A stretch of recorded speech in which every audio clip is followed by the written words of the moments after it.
तो इस मूवी में हम एक ऐसे आदमी को देखेंगे जो अपनी कैलकुलेशन की भविष्यवाणी से किसी भी एक्सीडेंट को हादसा दिखा देता है। और इस वीडियो की स्टोरी बहुत ही अमेजिंग है, आपको जरूर पसंद आएगी, तो अंत तक बने रहें।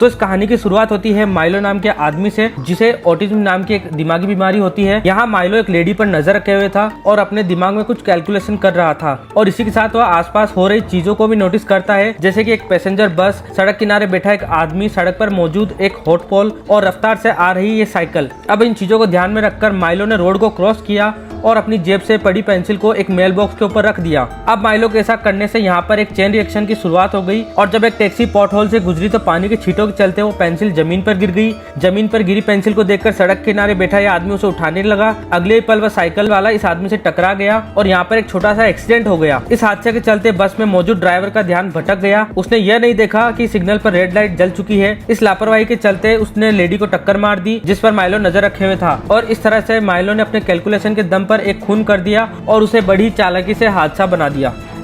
अब अगले सीन में हम ओलिविया नाम की एक लड़की को देखते हैं जो FBI के फ्रेंच डिपार्टमेंट में काम करती है। आज ओलिविया काफी दिनों बाद काम पर लौटी थी, क्योंकि पिछले मिशन के दौरान उसके सर पर चोट आ गई थी और इसलिए ओलिविया को एक लंबी छुट्टी पर भेजा गया था। अब जब ओलिविया हेडक्वार्टर्स पहुंची तब चार्ली नाम के एक दूसरे ऑफिसर ने उसका वेलकम किया। चार्ली इन सभी का हेड था और इस पूरे डिपार्टमेंट का सुपरवाइजर भी है। इसके बाद हम FBI के चीफ बिशप को देखते हैं जो अपने ऑफिस में किसी से बातें कर रहा था, जहां हमें पता चलता है कि ओलिविया एक असली इंसान नहीं बल्कि एक क्लोन है और उसे दूसरे यूनिवर्स से बुलाया गया है। चीफ ने ऐसा इसलिए किया क्योंकि पिछले मिशन के दौरान ओलिविया की जान चली गई थी, और क्योंकि ओलिविया सबसे बेस्ट एजेंट थी इसलिए चीफ उसे खोना नहीं चाहता था, और इसलिए उसने क्लोन के अंदर ओलिविया की सारी यादें डाल दी और उसे फिर से जिंदा कर दिया। अब थोड़ी देर बाद डिपार्टमेंट के लोगों को उस हादसे की खबर लगी जहां एक बस ने एक औरत को टक्कर मार दी थी। यहाँ चार्ली सभी को बताता है कि पिछले एक हफ्ते में ऐसे हादसे की खबर 2 बार आ चुकी है और इसके पीछे जरूर किसी इंसान का हाथ हो सकता है। अब थोड़ी देर बाद ये सभी उसी लोकेशन पर पहुंचते हैं और वहाँ मौजूद लोगों से पूछताछ करने लगते हैं। इस इन्वेस्टिगेशन को ली नाम का एक ऑफिसर लीड कर रहा था, जिसका चेहरा पूरी तरीके से जला हुआ था। यहाँ चार्ली ने उस डेड बॉडी की जाँच की और उसके फिंगरप्रिंट से पता लगा कि मरने वाली औरत का नाम जूलियन फोस्टर है। वहीं दूसरी तरफ ओलिविया ने उस बस ड्राइवर से पूछताछ करी, जिस पर ड्राइवर ने बताया कि उसने आज तक के करियर में कभी किसी जानवर को नहीं मारा और वह खुद भी हैरान है कि इतनी बड़ी गलती उससे कैसे हो गई। इधर जांच के दौरान ली को क्राइम सीन पर वो पेंसिल दिखाई दी जो उसे पूरी तरीके से हैरान कर गई। अब थोड़ी पूछताछ करने के बाद पता लगा कि सड़क किनारे बैठा वो आदमी इस पेंसिल को उठाने गया और इसी बीच उसकी टक्कर साइकिल वाले से हो गई। यह सुनकर ली समझ गया कि यह सब पेंसिल की वजह से हुआ है और इसी ने उस चेन रिएक्शन की शुरुआत की होगी जिसके चलते उस औरत की मौत हो गई। इसके बाद ये सभी हेडक्वार्टर्स पहुंचे, जहां पर ली और चार्ली पिछले हफ्ते हुए हादसों में कोई कनेक्शन ढूंढने की कोशिश करने लगे। पहले तो इन्हें कोई कनेक्शन नहीं मिला, पर ली ने जब इन फोटोज को ध्यान से देखा तो उसे इन फोटोज में वही पेंसिल कॉमन दिखाई दी। इससे उसका शक यकीन में बदल गया कि इन दोनों हादसों के पीछे किसी इंसान का ही हाथ है। इसके बाद ली और चार्ली ने एस्ट्रिड नाम की एक लेडी को बुलाया जो कि फ्रेंच डिपार्टमेंट की मैथमेटिशियन थी। यहाँ एस्ट्रिड सभी को बताती है कि ऐसे चेन रिएक्शन को जन्म दे पाना और उसे अपने फेवर में इस्तेमाल करना किसी भी इंसान के लिए इम्पॉसिबल है। लेकिन अभी वह कुछ और कहती तभी इन लोगों को एक और हादसे की खबर मिलती है। खबर मिलते ही सभी फौरन उसी लोकेशन पर पहुंचते हैं जहां इन्होंने देखा कि इस बार का विक्टिम जिंदा बच गया है। अब पूछताछ करने पर एक खुलासा होता है कि एक छोटा सा कुत्ता अचानक से बस के सामने आ गया और जिससे बस आउट ऑफ कंट्रोल हो गई। अब इस पूछताछ के दौरान ओलिविया की नजर उस लुढ़कती हुई पेंसिल पर गई और वो फौरन समझ गई कि चेन रिएक्शन अभी तक खत्म नहीं हुआ है। अब जब ओलिविया ने आसपास अपनी निगाहें दौड़ाई तब उसे ब्रिज पर खड़ा माइलो दिखाई दिया। ओलिविया देखती है कि माइलो रोड के उस पार किसी आदमी को देख रहा है जो हेडफोन लगाए रोड को क्रॉस करने की कोशिश कर रहा था, पर तभी सामने से आ रही एम्बुलेंस ने इसे टक्कर मार दी और आदमी की मौके पर ही मौत हो गई। ये देखते ही ओलिविया ने अपनी टीम मेंबर्स को सूचना दी और फौरन माइलो की ओर भागी। अब ओलिविया को अपनी ओर आता देख माइलो ने कुछ हिसाब किताब लगाया और अपने पास में पड़ी एक साइकिल को पुल के नीचे फेंक दिया। अब माइलो के ऐसा करते ही सामने से आ रही बस ने अपना रास्ता बदल लिया और सीधा उस ब्रिज की तरफ बढ़ने लगी जिसके ऊपर माइलो खड़ा था। इधर ओलिविया भी ब्रिज के ऊपर पहुंची और माइलो के ऊपर अपनी बंदूक तान दी, लेकिन अभी वो कुछ कर पाती इससे पहले ही माइलो ने इस ब्रिज से जंप लगा दी और सीधा उस बस के ऊपर जा गिरा। अब तक ओलिविया कुछ समझ पाती तब तक माइलो उसकी गिरफ्त से निकल चुका था।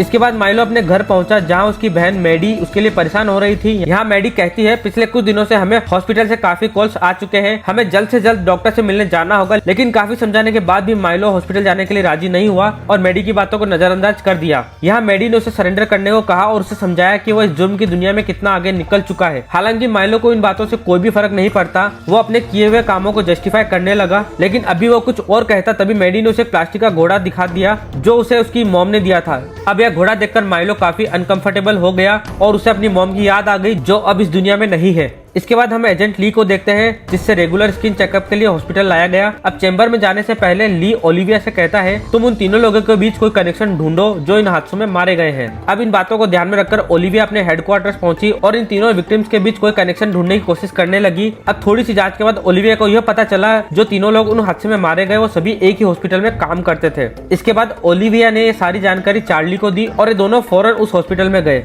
यहाँ ओलिविया की नजर कुछ मरीजों पर गई जो वही पेंसिल यूज कर रहे थे जो इन्हें क्राइम सीन पर मिली थी। थोड़ी देर बाद ये दोनों डॉक्टर लेविन से मिले और उन्हें तीनों विक्टिम्स की तस्वीर दिखाई। लेविन ने इन तीनों की पहचान की और ओलिविया को बताया ये तीनों लोग इसी हॉस्पिटल में काम करते थे और एक खास एक्सपेरिमेंट का हिस्सा थे। इस एक्सपेरिमेंट में दिमागी रूप से बीमार लोगों का इलाज किया जाता था और एक खास दवाई के जरिए हम उनकी मेंटल आईक्यू को बढ़ा देते हैं और फिर इस प्रोसेस को रिवर्स करके हम उनकी मेंटल आईक्यू को नॉर्मल कर देते हैं। इसके बाद डॉक्टर ने कुछ पेशेंट के वीडियो दिखाई और इन वीडियोस में ओलिविया ने माइलो को नोटिस कर लिया। अब डॉक्टर लेविन ने बताया कि माइलो भी हमारा ही एक पेशेंट है और वह भी इसी एक्सपेरिमेंट का हिस्सा है। एक्सपेरिमेंट के बाद माइलो को उसकी बहन की देखभाल के लिए घर भेजा गया और एक हफ्ते के बाद दोबारा से हॉस्पिटल आने को कहा गया ताकि इस एक्सपेरिमेंट को रिवर्स करके उसकी दिमागी हालत को नॉर्मल किया जा सके। पर एक हफ्ते बाद हॉस्पिटल स्टाफ से उसे कॉल किया तो वापस आने से उसने मना कर दिया और अपना फोन स्विच ऑफ कर लिया। अब माइलो की बहन का पता लगते ही ओलिविया और चार्ली ने उसे मिलने का फैसला किया और फौरन हॉस्पिटल के बाहर आ गए, लेकिन वो इस बात से अनजान थे कि माइलो ओलिविया की हर मूवमेंट को ऑब्जर्व कर रहा है और इस मूवमेंट में दिखने वाले पैटर्न को एनालाइज करके उसके अगले मूव को जानने की कोशिश कर रहा है। अब थोड़ी देर बाद ओलिविया और चार्ली माइलो के घर पहुंचे जहां उनकी मुलाकात मैडी से हुई। मैडी से माइलो के बारे में पूछा जिस पर मैडी ने जवाब दिया कि उसे माइलो के बारे में कुछ भी नहीं पता।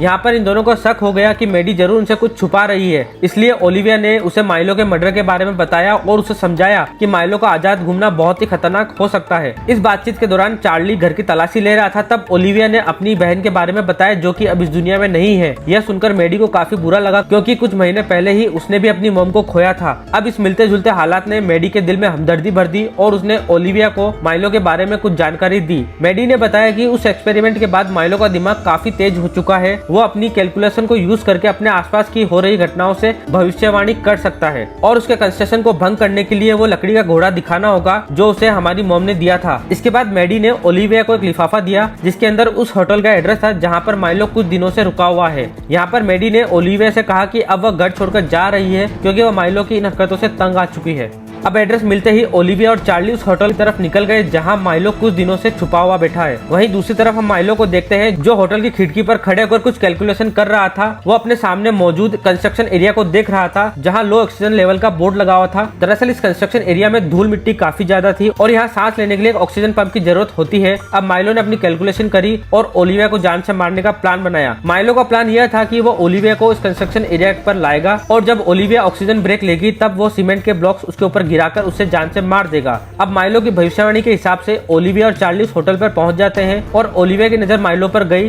जो सड़क के उस पार खड़े होकर उनका इंतजार कर रहा था। अब ओलिविया को देखते ही माइलो उस कंस्ट्रक्शन एरिया की तरफ भागा और यह देखकर ओलिविया भी उसका पीछा करने लगी। अब ओलिविया जो कि एक क्लोन है वह एक दूसरे यूनिवर्स से आई थी, इसलिए वह लो ऑक्सीजन लेवल के साइन बोर्ड को समझ नहीं पाती और बिना ऑक्सीजन पंप लिए उस कंस्ट्रक्शन एरिया में चली जाती है। अब ओलिविया के ऐसा करने से माइलो की सारी कैलकुलेशन गलत हो जाती है और जिन ब्लॉक्स के नीचे दबाकर वो ओलिविया को मारना चाहता था ओलिविया उनसे भी बच निकली और अब अपनी कैलकुलेशन को गलत होता देख माइलो पूरी तरीके से शॉक हो गया और अंत में ओलिविया के हाथों पकड़ा गया। लेकिन पर्याप्त ऑक्सीजन न मिलने के कारण ओलिविया को सांस लेने में तकलीफ होने लगी और वो सीधा जमीन पर जा गिरी। यह देखकर माइलो ने भागने की कोशिश की लेकिन लास्ट मोमेंट पर चार्ली वहां आ गया। यहाँ उसने माइलो पर अपनी बंदूक तानकर ओलिविया को ऑक्सीजन देकर उसकी जान बचा ली और इस पूरी भागदौड़ के बाद चार्ली ने ओलिविया से पूछा कि तुम बिना ऑक्सीजन पंप लिए उस एरिया में क्यों चली गई। इस पर ओलिविया ने जवाब दिया कि माइलो को पकड़ने की जल्दबाजी में उसका ध्यान उस साइन बोर्ड पर गया ही नहीं, जबकि सच तो यह है कि ओलिविया उस साइन बोर्ड को देखकर भी समझ नहीं पाई क्योंकि वो क्लोन है और साइन बोर्ड उसके लिए बिल्कुल नया है। अब आखिरी सीन में हम माइलो को देखते हैं जो कि एक आइसोलेटेड चैम्बर में बंद था और एक सुपर कंप्यूटर से बातें कर रहा था। डॉक्टर का कहना है कि माइलो का दिमाग इतना एडवांस हो चुका है कि उसके विचारों को समझ पाना किसी इंसान के लिए इम्पॉसिबल है। अब ये जानकर मैडी को काफी दुख होता है क्योंकि वह चाहकर भी अपने भाई की मदद नहीं कर सकती थी, लेकिन जाने से पहले वह एक आखिरी बार माइलो से मिलने आई और उसके सामने एक खिलौने वाला घोड़ा रखकर चली गई। और दोस्तों इसी के साथ इस मूवी का एंड हो जाता है। तो अगर आपको ये वीडियो अच्छी लगे तो वीडियो को लाइक जरूर करें और अगर आप चैनल पर नए हैं तो आप हमें सब्सक्राइब कर सकते हैं।